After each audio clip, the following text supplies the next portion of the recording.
one man's trash is another man's treasure, and we found a gold mine potentially for the University of Maryland, Baltimore.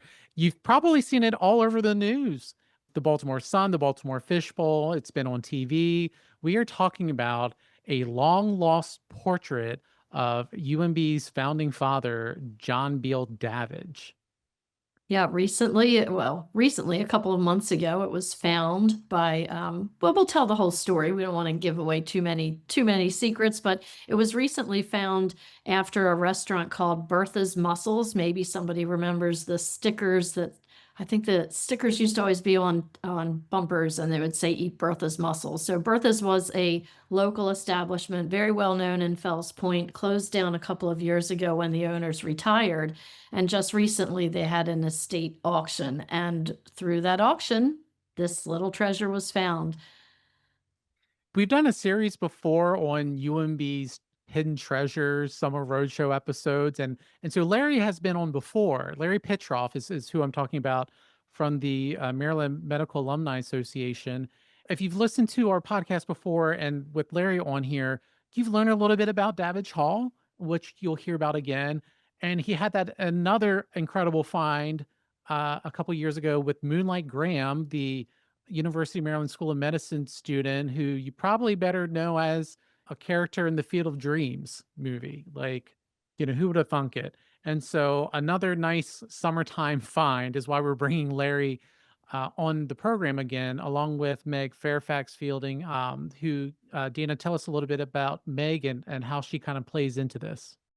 Yeah, she's the director of the history of Maryland medicine at MedChi, the Maryland State Medical Society. And she had a friend who just happened to hear about a certain portrait that you will learn has great meaning to the University of Maryland, Baltimore, and most specifically our School of Medicine.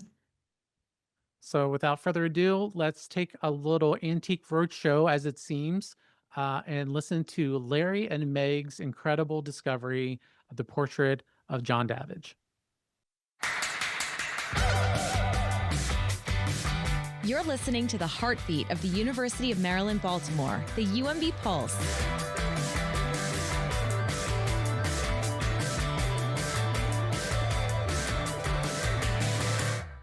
Welcome to both of you. I would love if you could start out just by introducing yourselves, share your role at UMB, your connection with the Maryland Medical Society, because I imagine there's plenty of UMB alumni involved with the Medical Society. I'm Meg Fairfax Fielding. I'm the head of the History of Medicine in Maryland for MedChi, the Maryland State Medical Society. And we have a long-time connection with the University School of Medicine because in 1807, we helped found the school. Our official name is the Medical and Chirurgical Faculty of Maryland.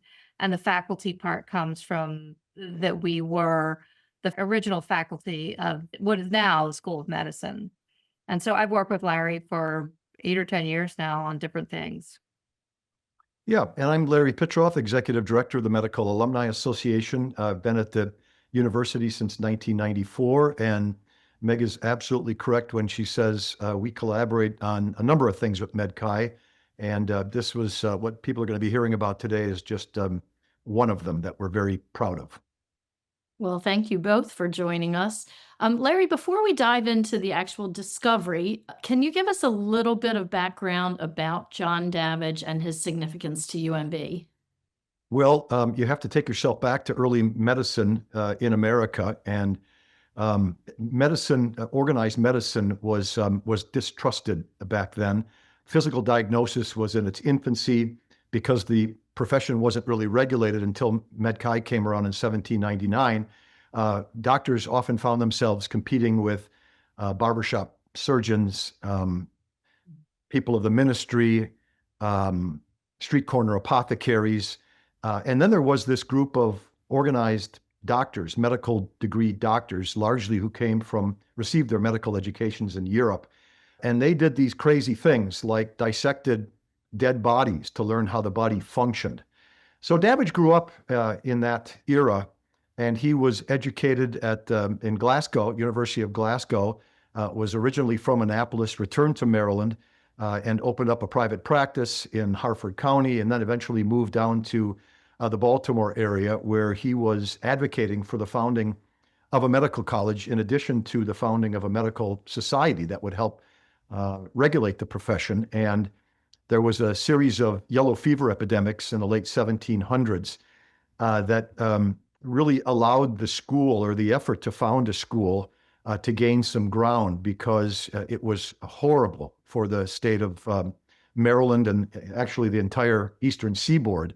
When yellow fever appeared, it was usually in summer, and it happened in low-lying areas. I think Meg will confirm that most of them in Baltimore started down in Fells Point.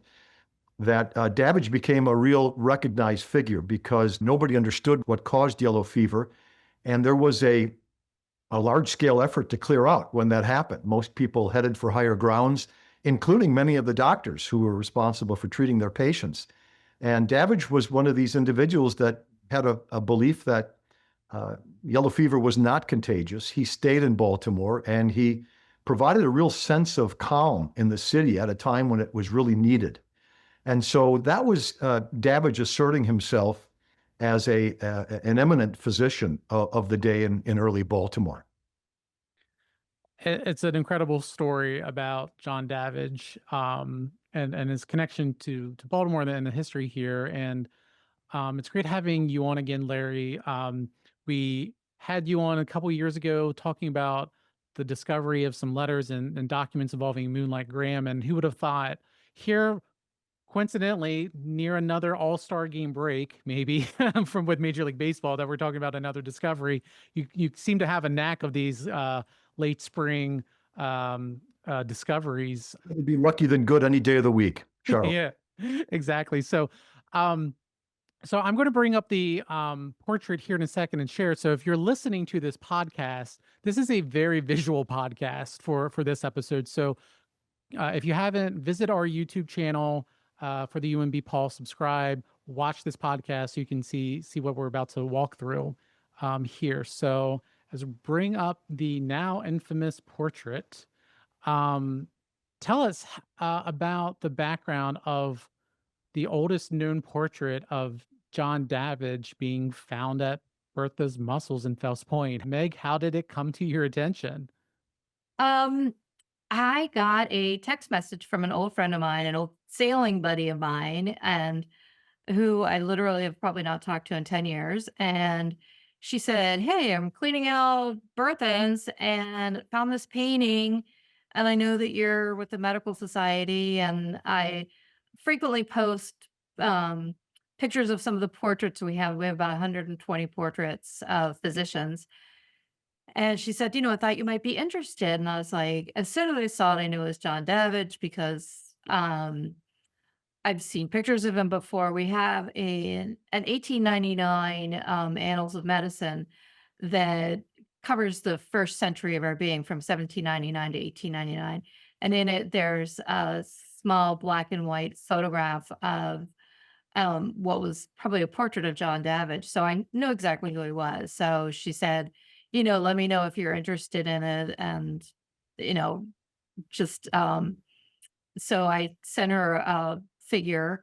And in the meantime, this was the day that Bertha's was being auctioned off. So there was a lot going on, and they were trying to clear out the building for the buildings to be auctioned off. So they accepted the price that I had sent them. And then on Saturday morning, so this was Thursday, Friday, so it was between Thursday and Monday. So Saturday morning, went over and picked it up. The owner of Bertha's, Tony Naris, wanted to take a picture, so I let him. And I said, "Where did you get it?" And he said, "Well, I think I got it at a flea market or something like that." And he said, "I don't really remember, and I barely remembered having it." And you know, they found it in a closet. So anyway, I took John home for the weekend and looked at him with under black light, looked at the frame, looked at the plaque on it. It all seems to be pretty appropriate for the period. And then Monday morning, when I got to the office, I emailed Larry and said, "Hey, who painted the portrait of John Davidge that you have. And that was when he told me they really didn't have one and that it had been stolen. And when he said it was stolen, I just was like, oh my God. I'm thinking, in possession of stolen goods. That you Um, paid for. yeah. So I was like, so he said, no, it was small. And I think he said it was oval. And clearly the portrait I have could not have ever been that because it was much bigger. So I said, I found this portrait of John Davidge over the weekend. Or would you be interested in seeing it? And I could picture Larry jumping out of his chair with excitement. So um drove down later that afternoon, and I think the best part about it is I actually got a really good parking space. So she took it over to see him, and I had to stop and just put him on the front step of Davidge Hall and take a picture of him with the Davidge Hall sign in the background. So I took him upstairs to show Larry. He's down there somewhere. Yeah, there he is. And then Larry, you can take over from here. Well, when the email came, we were really stunned, to be honest with you. We had no idea anything like this even existed. And I knew when Meg emailed that she knew what she had. There was no question about it. The thing you have to know about Meg Fielding is she's extremely knowledgeable.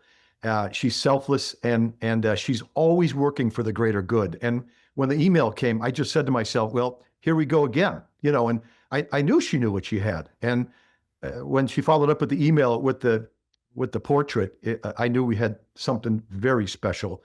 And it was just a matter of her coming out and dropping it off to us. And we had both agreed at the time that it needs a little work. And you can see by the image that there was some slight damage to it. But the reality is, it's a 200-year-old portrait that was sitting in a closet somewhere. And so we agreed that it probably needs to have a little work done.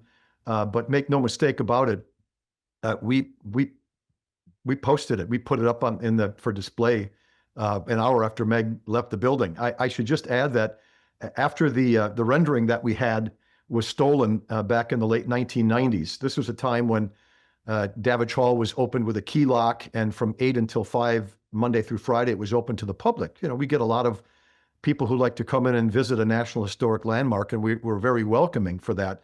When it disappeared, we're not even sure. All I remember is my former chairman of my Davidge Hall committee, Mickey Foxwell, the late Mickey Foxwell, came in and said, boy, what happened to the rendering? We had a Davidge up there. And that was the first time I realized it was gone.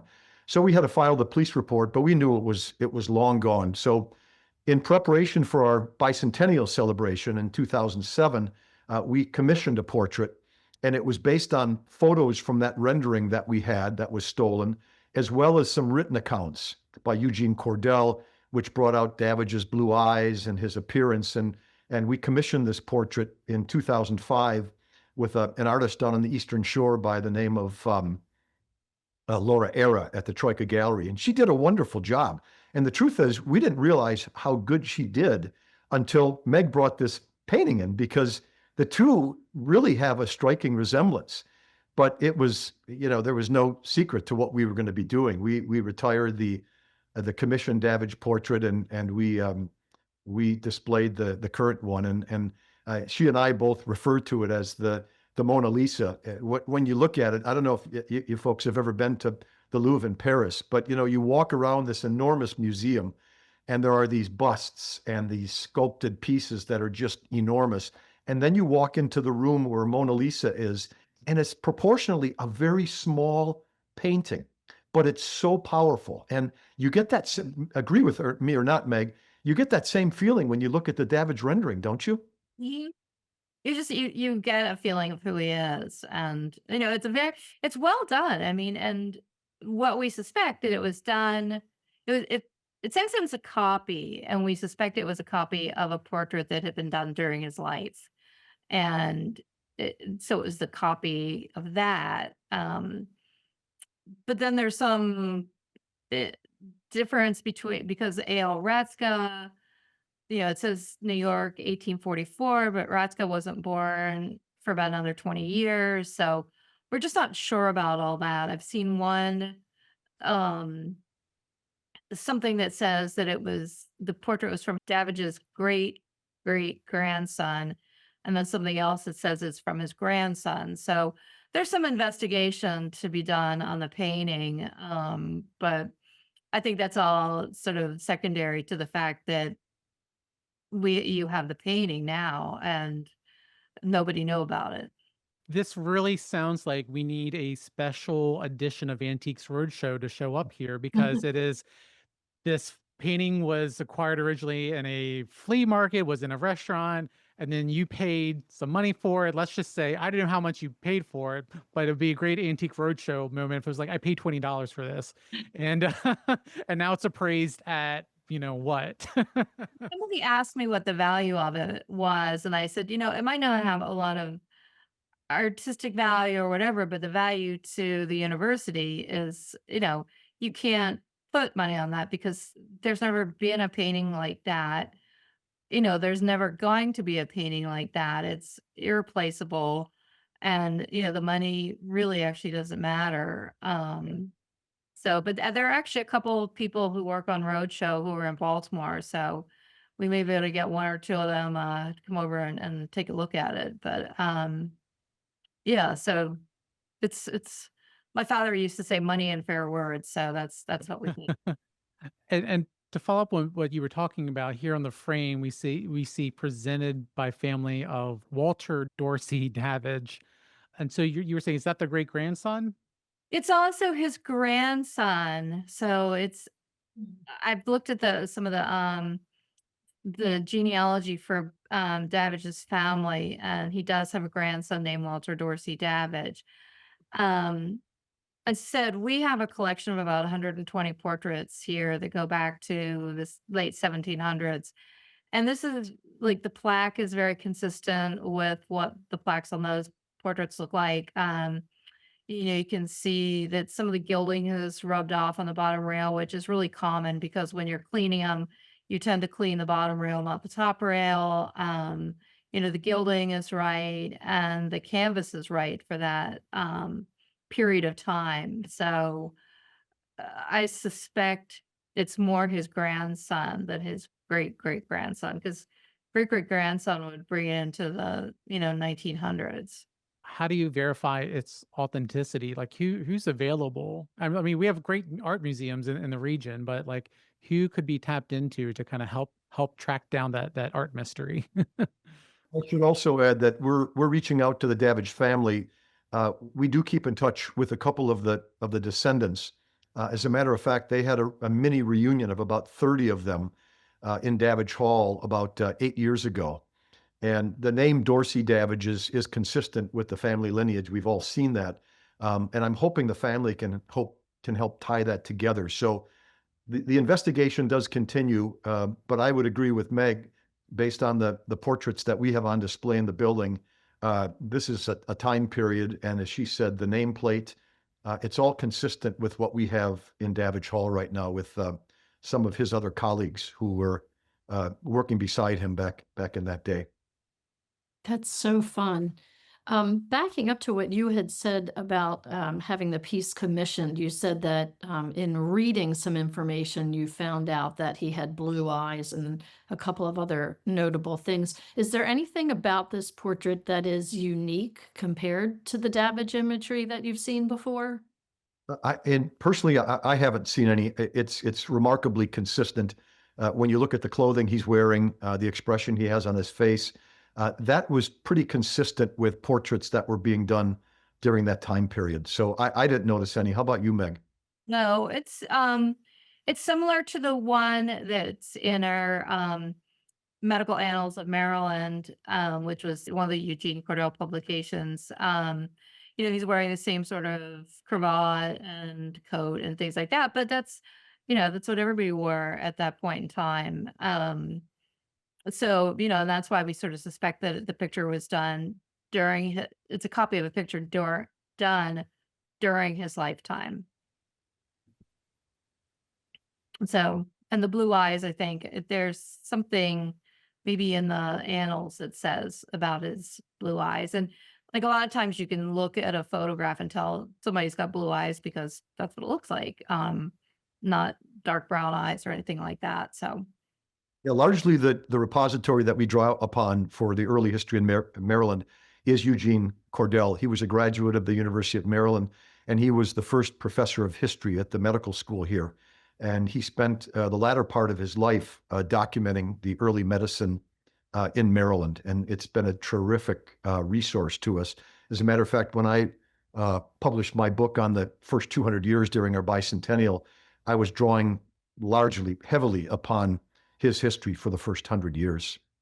I was saying if I had a copy on my shelves, I think it's in the room next to me. So I don't. It's in the special room, Meg, where you got to wear the gloves when you open it up because it's so precious. No, I have about 12 copies of it. So it's like, yeah, whatever.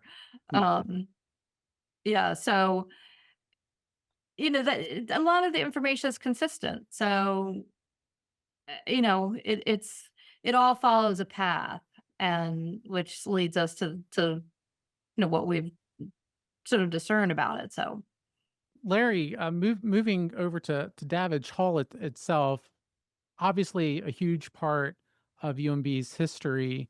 Can you talk about the role of artwork and museum artifacts and preserving and interpreting that legacy of Davidge Hall? Yeah, that's a really good question, and Meg's going to smile when I talk about this because this recent find is very consistent. Our museum collection has been assembled over the past 200 years, largely by, I hate to say this, going into people's garbage cans. So much of this stuff gets discarded over the years because they just don't understand the value. And the medical school itself, when they move on to a different technology, they're so eager and excited about moving ahead that they oftentimes forget what they were using 50 and 75 years ago. And it oftentimes winds up in a basement somewhere when someone comes along and says, this is just clutter. We need to move on with this. And some of us will remember the late Dr. Ted Woodward. He was a professor of medicine here for about 50 years. And he would walk into the alumni office. I can recount this several times and say, Larry, here's another artifact that I was able to find for you. And it's always something that was of terrific value to us. So our museum in Davidge Hall, we don't refer to it as a living museum. It's really a museum that reflects back on early medical education in Maryland, because obviously the building itself, the Schelle, is the most valuable piece of the collection, right? Because it's the oldest existing facility that we have in America that was used for medical education. So what we want to put into the building and display into the building are these artifacts that tell a story about early medical education in Maryland and in the United States, since we were we were the fifth oldest medical school. So there's a great story to tell, and we're delighted to tell it. And again, here's another piece now in the past month after 200 years that's finding its way into Davidge Hall that helps us tell that story. Keeping on about the building, it's been undergoing some work, some touch-ups, some facelifts, and also giving some modern comfort and conveniences. Can you maybe update us a little bit about where are we at with some of the work going on? Yeah, touch-ups is a loosely used word. This is massive, and it's restoration work. It started about 5-6 years ago now, where we started just by relocating the restrooms. As you might expect, restrooms were not a part of the medical building when it was constructed. There were outhouses, and so when plumbing was brought into the building, the restrooms were put in places that today, by today's terms, it wouldn't be an area where you'd like to have them in the building. And so we relocated those and then moved ahead with a complete overhaul of the HVAC system, the air conditioning. Charles and Dana, you've walked into Davidge Hall, in the last 4 or 5 years, and it can be very uncomfortable. It's warm during the summer and cold during the winter, and so that's been taken care of now. And so we're now turning our attention to the aesthetics, but there's more to it than that. There's a sprinkler system that has to be changed out, an alarm system that needs to be replaced. So they're going to be opening up walls and manipulating pipes and things like that. And there's a lot of plaster repair and painting that's going to have to be done, in addition to what is perhaps the highest regarded room in the building, and that's the anatomical theater on the 3rd floor, where all of this original plaster on the dome has been crumbling for the past 15 years now. We replaced the roof back in 2001 when we completed the project, but due to some design flaws and the earthquake in 2011 that we all remember, there was some structural damage done, and we've had a leaking problem. And so there's some serious water damage that's going to be repaired on the dome, and that we're very excited about it. It isn't going to be cheap, but this is work that's really critical to the aesthetics of the building as well as the overall functionality of the building itself. But none of that could get done until the roof was replaced. So I need to give a shout out to President Schelle. He has been instrumental in improving the campus for those of us who live and work around the campus itself. And Davidge Hall has been a priority of his. And so in addition to the funding that the alumni are bringing into this mix, we've been tenants in the building since 1958, when we actually saved the building from being torn down and being replaced by a modern teaching facility. But Dr. Schelle has been instrumental in getting campus funding to lead the project. It's easy to find people to underwrite rooms, right? Naming rooming opportunities and things like that from a fundraising perspective. But to try to convince someone that we need to change out the HVAC system, it's not as easy as you think. And so Dr. Schelle has been very active and proactive in fronting some of the university funds to help make this happen. And we're just truly grateful to him. That's fantastic.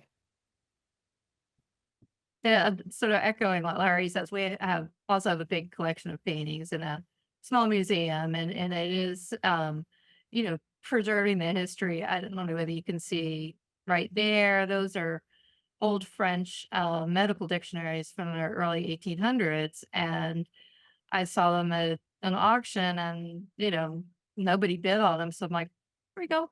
And then, you can see just around me, I have some of the sort of extra paintings from our offices. And, it's important, but some people, it's not important to them. I mean, I've had people say, get this painting out of my office. I can't stand having this guy looking over my shoulder all day.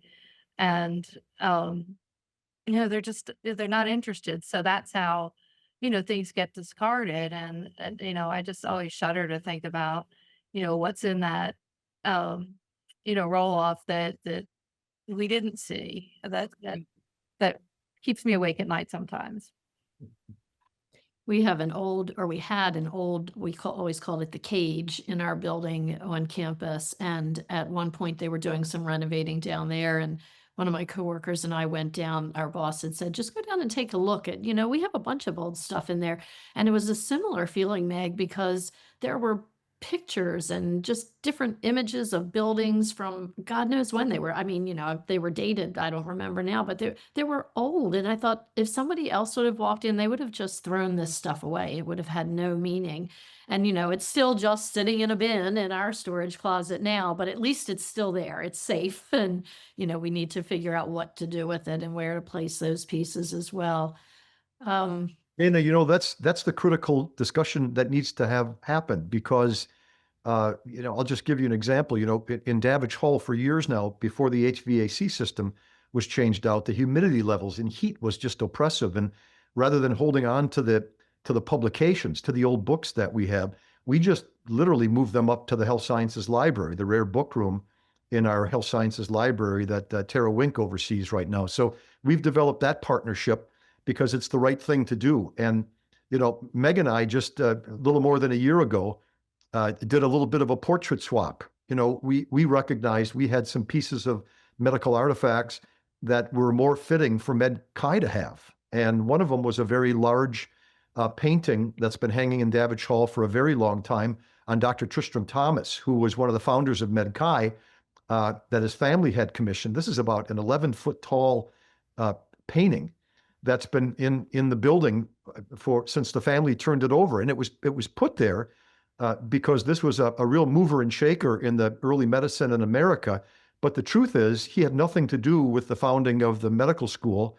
and never stepped foot in Davidge Hall. And yet to Med Chi, he was one of the founders. And so we simply just arranged a portrait swap with Meg, and we both won from it. So you constantly have to be going through the exercise when you come up with a medical artifact. And then when I mentioned how selfless Meg is, when she found this piece on John Davidge, she obviously came to the conclusion that it was more fitting for the portrait to wind up in Davidge Hall. It would have been a great addition to Med Chi, but she just felt it was a better fit. And that's the give and take that you have to have when you truly believe in preserving history. Where's the best place for this? And who can I talk to that can help us make it fit? So I couldn't agree more. Sorry, Larry. I said, this is such a Baltimore story because, this old sailing friend of mine happened to know what I did, that I would know about the painting. And then I've worked with Larry on and on for the past 12 years. And, I know what they have. They know what we have. We swap things back and forth. And, literally once I found out that they didn't have the painting, it was like, there was just no question in my mind that it needed to be at Davidge Hall. There was just no other place for it in my mind. So I talked to our CEO, and we actually split the cost of the painting. I paid for half of it and Medkai paid for half of it. So it could be a gift from both of us. And I was like, nope, this is where it goes. It's that's all there is to it. There's no discussion. It goes to Davidge Hall. And I remember walking out of there and just feeling like this is where it belongs. It's its home now.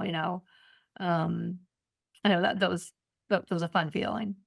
Well, and how fortunate are we all, especially in this day and time where so many people are constantly in competition and I mean, this truly is a symbiotic relationship that you're describing where you're looking out for the betterment of not each other as people, but what you represent, it goes beyond that, and really an awesome, fun story.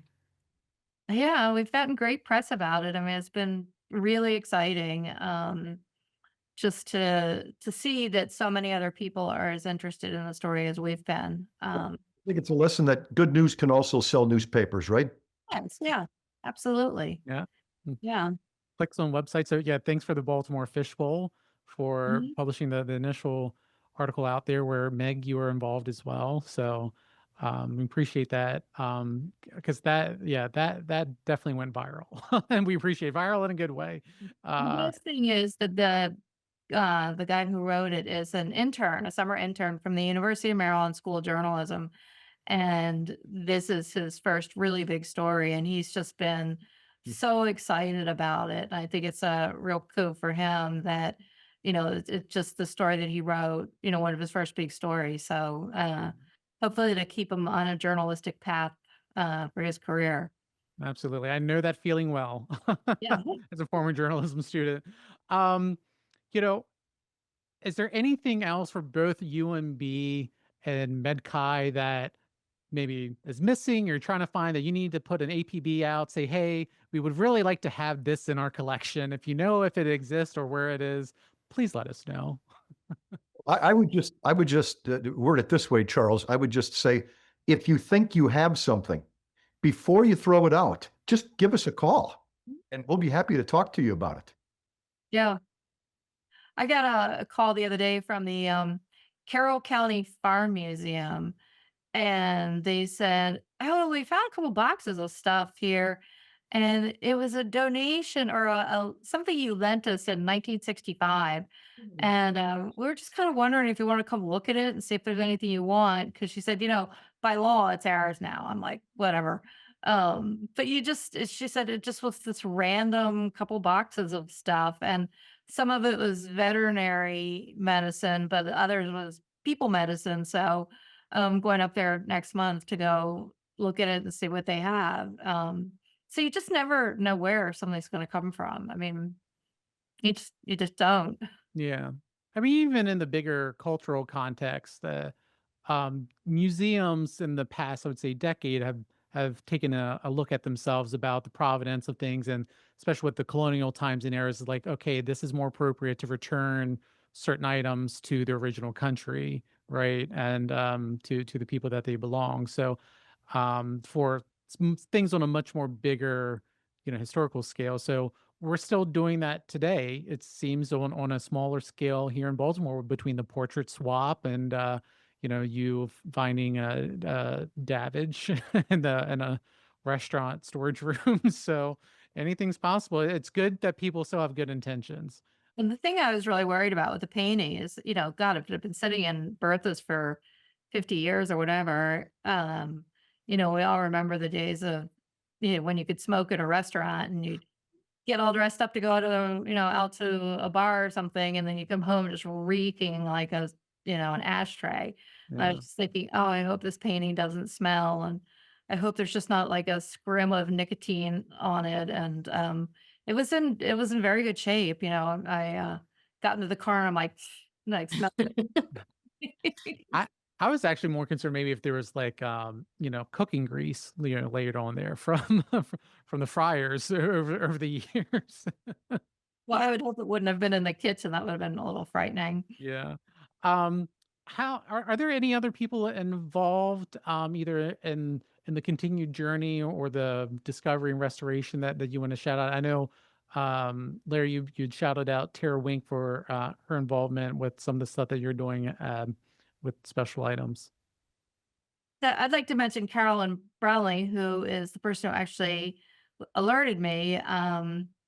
And said we used to sail together. We had this all women sailing group, and so I've known her for years, and that it just was very fortuitous that she remembered this was what I did, and that I posted pictures of old doctors before, and so she had the foresight to call me and or text me and get in touch with me about it, and it was sort of her that started this chain of actions that resulted in the painting being where it belongs.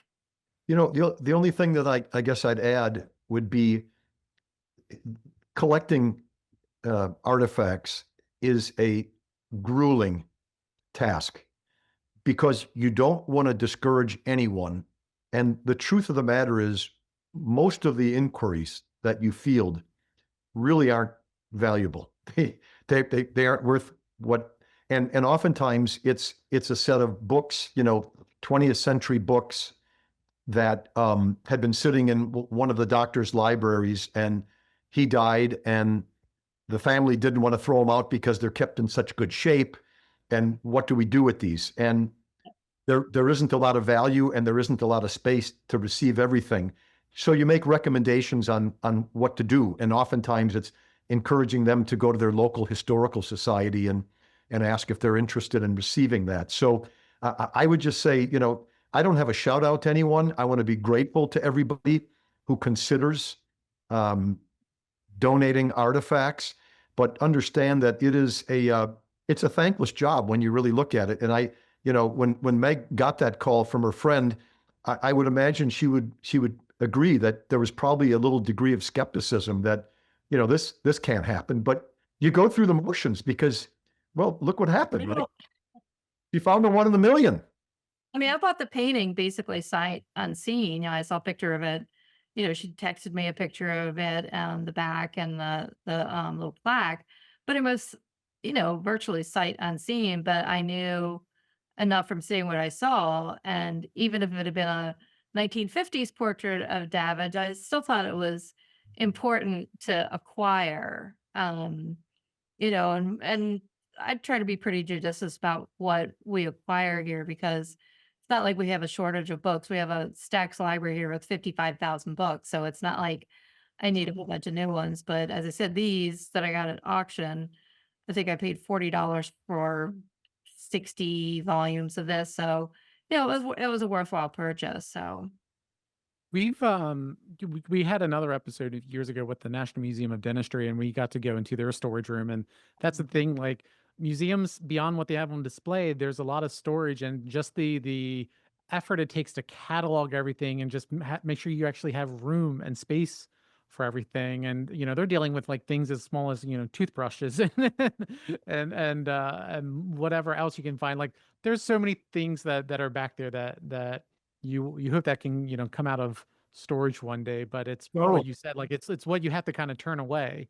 and that's just part of it. It's very expensive. And these days, not only do you keep them in your repository, but it's important if there's value to digitize them and make them available to the world. And that's not cheap either. I mean, it's a costly commitment that an institution makes when it's talking about a historical repository.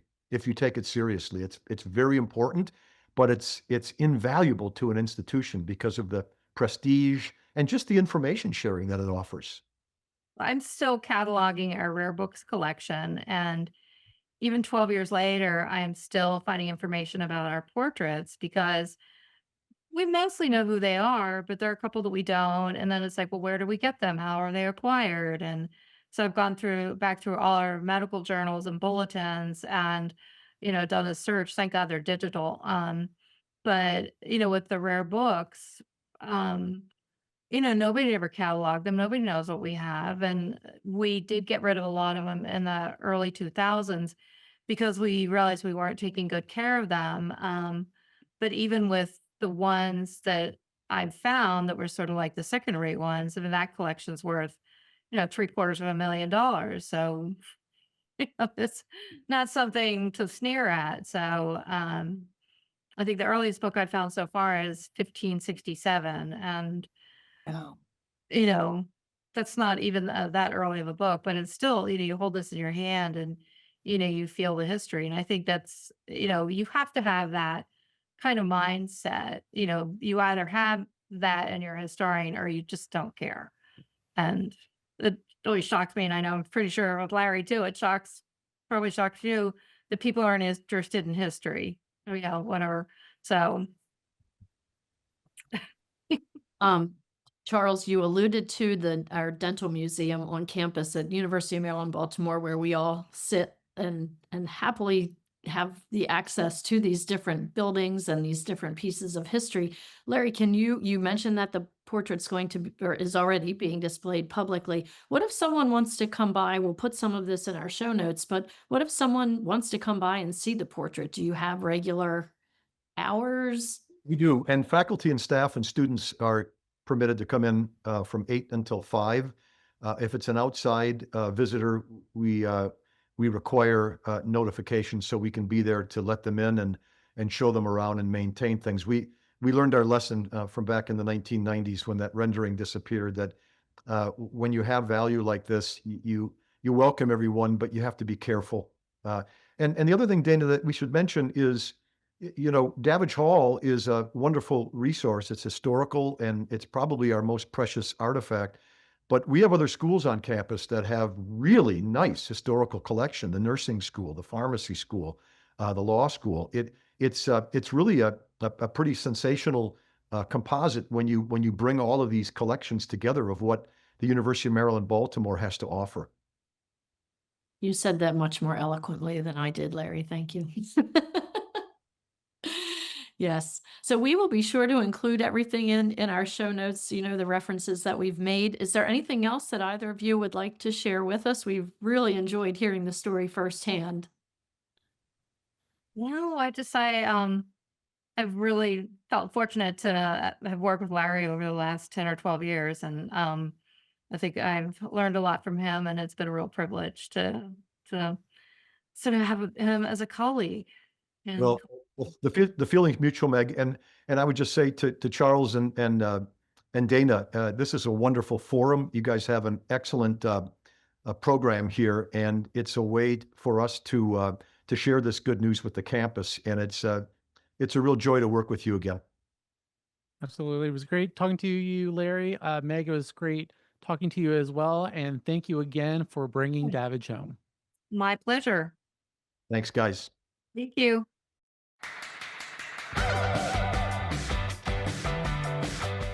The UMB Pulse with Charles Schelle and Dana Rampolla is a UMB Office of Communications and Public Affairs production. Edited by Charles Schelle, marketing by Dana Rampolla.